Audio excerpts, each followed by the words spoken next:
Which situation surprised you more? The Rangers being able to blow out Washington in Washington, a franchise that's never won a road Game 7 in the history of the New York Rangers, which is a pretty damn long time, or the Toronto Maple Leafs being up 4-1 and letting the Boston Bruins come back to tie it in the third period, and then the Bruins winning in overtime. Which situation surprised you more?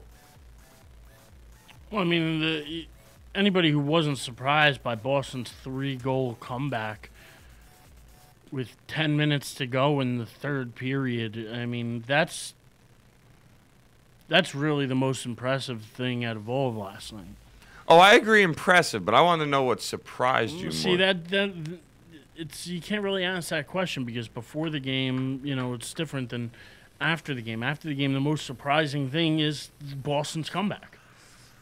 Nobody has ever come back from 3 goals in the third period to come back and win a game. It's never happened. Well, never happened in a game 7. In a game 7 of the playoffs. That to me is impressive. That to me is surprising. Now, the Rangers blowing out Washington surprised everybody as well because nobody thought that game would be a blowout. Every game in this series has been a tight game. See, the Rangers played a great game. I watched the whole thing. I'll at least make an attempt to answer that because to me, I was more surprised with the Rangers. No, you have to be shocked by Boston. Let me answer the question. When I say I was more surprised by the Rangers, that's the first time all series either team has scored 5 goals. Every game of this series was pretty much decided by 1 goal. It was a tight series throughout.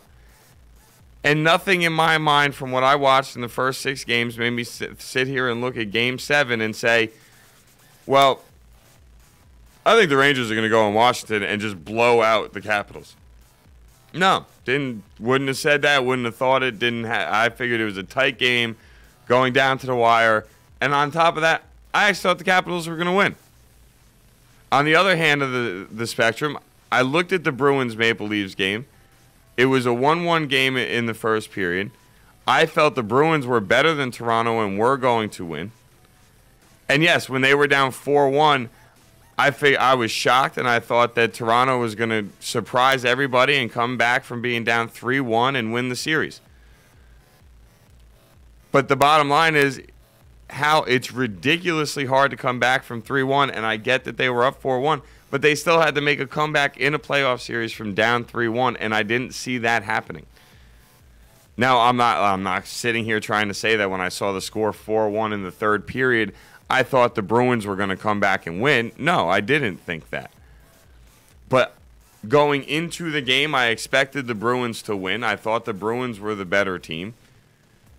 And I didn't look at Toronto and say this is a team that's going to be able to win a Game 7 after trailing 3-1 in the series.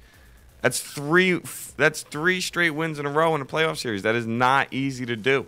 So I didn't see that happening anyway. So when the end result's said and done, I'm not surprised Boston won. I was surprised Washington won. I get what you're saying. Both things are surprising, but I had an answer to that question. That's why I asked it. And I wanted to see if you had one as well. So, but I do get what you're saying. Boston coming back from 3 goals down in the third period is the most surprising thing to me of the night. Nobody saw that coming. No, but I also would say nobody saw Boston being down 4-1 in the third period either. I mean, I think that was definitely not as much as a shock, but definitely was shocking. But now you end up with Boston versus New York in the second round. Original 6 matchup. If I remember correctly, these two teams haven't played in the playoffs since 1973. It was 78. Well, I could be wrong. It's definitely 70s. At least we've got that part down. These are 2 original 6 teams, which is even more awesome. The Rangers winning a Game 7 on the road, really awesome. First time ever. They were 0-5 before that. I mean, Lundqvist back-to-back shutout performances, 62 saves combined in the 2 games. It's actually, let's see, the last NHL goalie with shutouts in Game 6 and 7 of a series was Detroit's Dominic Hasek back in 2002 against Colorado. We talked about it when we previewed the series that you needed Nash and Ovechkin to step up for either team. Ovechkin didn't tally a single point, goal or assist in games 3 through 7. He led the NHL with 32 goals, yet did nothing. He had a goal in game 1 and an assist in game 2, and that was the last time he tallied a point. New York trailed in this series at 1.20. They trailed in this series at 1.32. Managed to come back. You called it, Lundqvist lights out goaltending. Like I said, back-to-back shutouts, 62 saves combined between the two games. That's a hell of a performance by a goalie who everybody rips on for not showing up in the playoffs. Definitely credit to him on that one.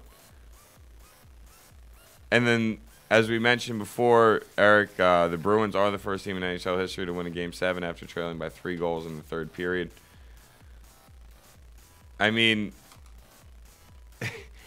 last night's hockey was pretty nuts. And the funny thing is, even the Rangers-Capitals game, they were in just starting the third period as Boston ties up, being up 4-1. So if I'm a Ranger fan, because I know at least I thought this, and I would almost assume a lot of Ranger fans out there that actually had an opportunity to hear what was going on or know what was going on in the Bruins game, sat there and all of a sudden a 4-0 lead in the third period was no longer that comforting to them. Still felt confident, but definitely nowhere near as comforting as they were before they found out what happened in the Bruins Maple Leafs game. I think that's fair to say, and I think it's pretty crazy how they tied into each other like that and how things unfolded. For hockey fans, it was a great night. Ranger fans, excellent night. Maple Leafs fans, I feel for you. That is just heartbreaking way to lose a playoff game, especially being down 3-1 in the series to fight back and get all the way to that point and still end up losing. I mean, that is just rough. It really is. I definitely feel for them on that one.